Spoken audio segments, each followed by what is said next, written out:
Hey guys, this is Fun Automotive, again coming at you with the problems with the Jeep Liberty right now. And this is actually a follow-up, and I just did the catalytic converter on it like 2 days ago, and sorry I didn't get any footage of it, but I'll be showing you guys how easy it is to install one just by pointing out some bolts, because it's just that easy. And it's still running rough. Hook up a computer to it in the future, and it's gonna give me a reading, and I should be able to finally decide what it actually could be. He's got one of those mechanic computers, so we're gonna figure that out. But let me show you the MagnaFlow cat that I actually installed.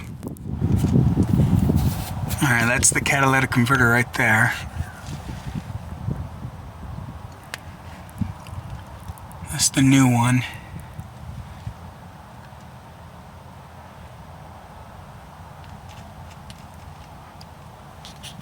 Very easy to install.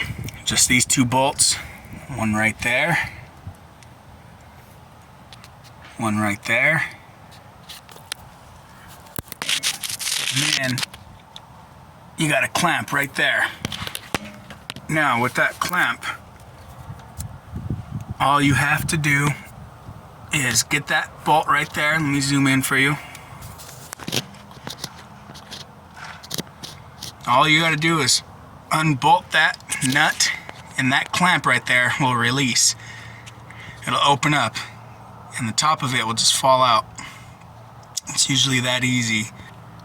And just on the other side of that, as you know, it's the headers. So all you got to do is open up that clamp and it'll disconnect from the headers. There's no bolt connect or anything like that. You just unbolt that little nut and that whole clamp will open up, and like I said, it'll come right out. The end of it, just up here on the cat, it comes out. It's how do I explain it? It opens up, it curves, and there's a lip on it, and that lip will tuck right over the header hole, and it'll seal itself. And then when you tighten the clamp, it seals it up completely all the way around. But you got to make sure that clamp, as you see right there in the video, that spot right there, let me see, focus. Alright, that spot right there has to be inside the clamp all the way around. You can't just let that hang, because there'll be a leak. As you could see,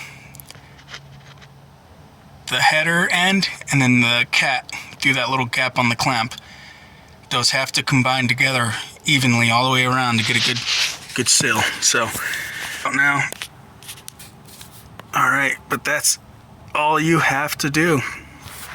Just those two nuts and bolts, and then a nice simple clamp. Simple and easy as that. Nothing to it. And I like this cat because another reason why is because it's so small. The cat's so small compared to the other cat I got up there. That one's a big barrel looking cat, and this thing's just a small little guy. Plenty of room to work around it. It's so small. I like that. Again, it's a MagnaFlow cat. It was $400 for that one. That one, not so much. It was about $200. But yeah, I just wanted to show you guys that. I did redo the O2 sensor. I don't know if you could see it right back. A little bit too far. Yeah, that's the O2 sensor right there. It won't focus. That's the O2 sensor right back there. I just had that replaced. I just replaced it, and I'm thinking it could be possibly this O2 right here, the downstream Bank 1 sensor 2, to be making the problems. But still, I'm not sure. Exactly what it could be, because like I said, I didn't hook up a computer to it. But the last time I did, it told me it was bank 1 sensor 1. I replaced that sensor, no difference. Still wanting to idle really rough. So not as much after I changed that cat out, not nearly as much. It only does it sometimes, but it still idles rough. And whenever, or in the beginning when I first started on a cold start, it wants to idle rough, and then whenever it starts warming up, it calms down, like really rough. And then whenever it's at a nice solid idle, when it's fully warmed up to temperature, you could feel it hiccup. Every so often it'll hiccup while it's idling, and it never did that before, ever. This is the first time it's ever done that, so it's up to me to figure this out.